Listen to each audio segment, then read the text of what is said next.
Furniture and decor for a home can get pricey, almost too pricey, and it's no surprise that places like Amazon, IKEA, and shops like Home Goods and Target have risen in popularity as places to buy furniture. Heck, thrifting is a popular thing.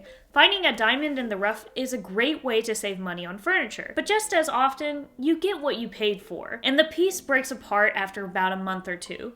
That's not fun to deal with. But what if you did want to splurge? What if you wanted to spend the right amount of money on something you feel would be a piece in your home for the long term? I haven't been a homeowner for even a year yet, but if I were to redo some of the purchases, there'd be a bunch of things I wish I spent more money on and others less money on. So today, let's talk about the pieces of furniture I wish I splurged on, or I would splurge on again. One of the first things that you might want to think about before buying furniture is what pieces do you not mind transferring over. Although we're looking to splurge on a few items, it's always a good thing to make sure that whatever isn't broken, don't fix it. For example, I have this sectional sofa in my media room that's still a work in progress. My parents didn't have a use for it anymore, and they were generous enough to give it to me. So big pieces of furniture that are functioning well, that aren't necessarily broken or damaged, can be reused in your spaces, and it should be considered when you are thinking about shopping for furniture. But for the pieces that I suggest you should splurge on, let's start with one of the most important ones, and that is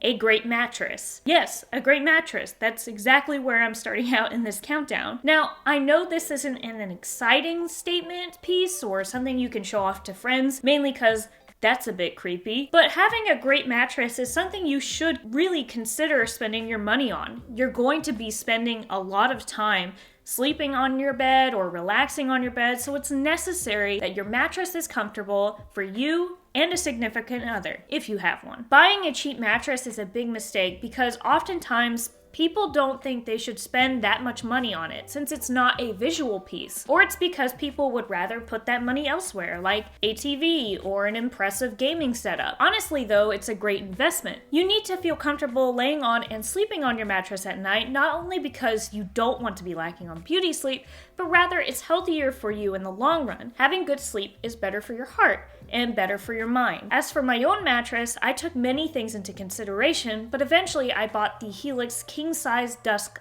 Luxe. Helix is very similar to like Casper and other mattress companies in that you don't necessarily need to go to a mattress store to test it out. Rather, it's an e-commerce or slightly e-commerce brand. You can take a quiz to find out which mattress is right for you, and they'll send it to your home, which is pretty cool. And if you don't like it within 100 nights, you can return your mattress and Helix will pick it up for you and you will receive a full refund. My Helix mattress is really comfortable and has a medium type of support, and I can see myself using it for a while, and it even kicks my old pillow top to the curb. If you're interested in trying them out, I'll leave a link to their website in the description down below. Another thing you may want to consider, especially people who work from home, is to have a great desk setup for a study or an area of the house that is both comfortable and useful to you. Now, I'm a fan of the Alex desk and things like that from IKEA, but if you're going to be really working from home for hours a day, you need to really consider things like standing desks and ergonomic chairs that are high quality. Reason being is very similar to the mattress problem.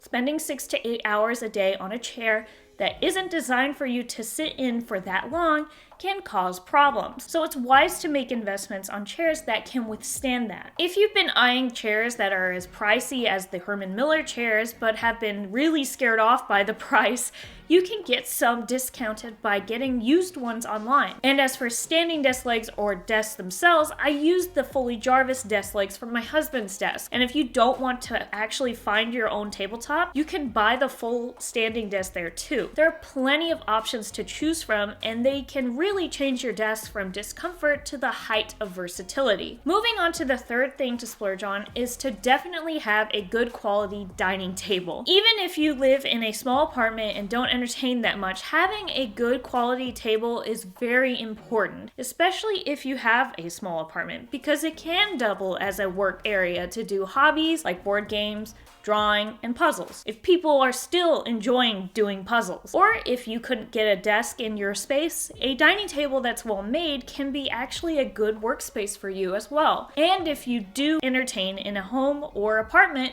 having a nice, sturdy table can be a really good conversation piece. So, I've had good experiences and bad experience with Wesdome, and, well, here's the bad, I guess. My dining room table is the Avery Wishbone table from Wesdome. It looks nice, with golden legs, natural wood, and was long enough for our dining room. But it's very flimsy, and the wood feels like driftwood and has splinters on the edges. And it wobbles around and is very fragile. One time I actually tried to move it on my own, and it was just flexing with the slightest of movements. And this was actually a cheaper purchase in comparison to the other tables I had considered. And that decision has unfortunately weighed on me a lot. I made the mistake of buying a dining table that isn't good enough for me to entertain and one that wasn't high quality enough for everyday life. So please keep this in mind when buying a table. Make sure it's sturdy, otherwise you'll have the same problem as me. Also, another piece you should splurge your money on is definitely a nice sofa. I've already talked about my qualms with my sofa before this in another video, so if you want to see that, I'll put a link in the description down below, or even in the information tab on the corner of this video. Having a sofa that not only looks good, but is also functional and high quality is definitely something you need to do. Because even if you're an introvert and don't like having too many guests over, sofas will be something you will use for a long time. My advice is to actually go to many furniture stores and try out plenty of them. Lean your head back, sink into it, put your feet up, and really get a feel for them.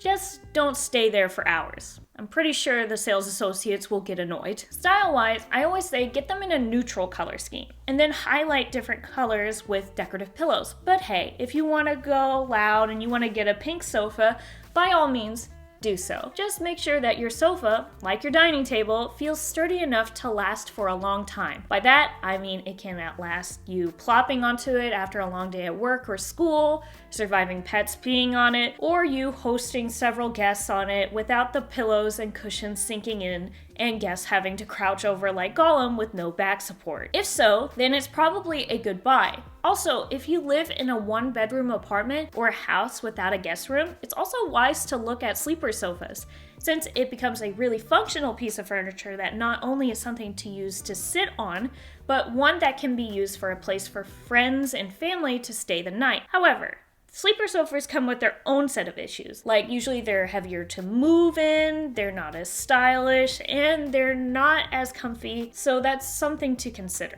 And one more thing, be aware of sofa legs, because I have smaller ones on mine, and they've already made some dents in my floor. So if you want to avoid that, make sure your legs are thicker than the ones you see here. Of course, all of these things are dependent on how much money you're willing to spend and what's most important to you. Like I said earlier in this video, you might actually not need to spend much money on certain pieces because you already have them and they work fine. You shouldn't spend money just because you have it. In fact, before you click out of this video and start going on a spending spree, it might actually be wise to actually go through these things I spoke about and really ask yourself if these things are things you need to replace, or if these things are truly needed in your living space, big or small. The last thing I want for you as a viewer is to believe that you honestly need to replace everything or buy anything new right now.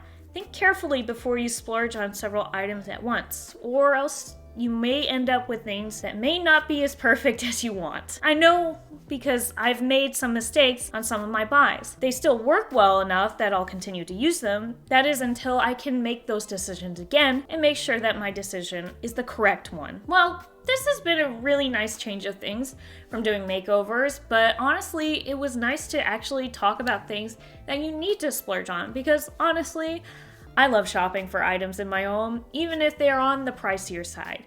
But what do you all think? Do you think these are great selections on what to splurge on, or are there some things that I've missed? Leave all of that in the comment section below, and I will see you all next time.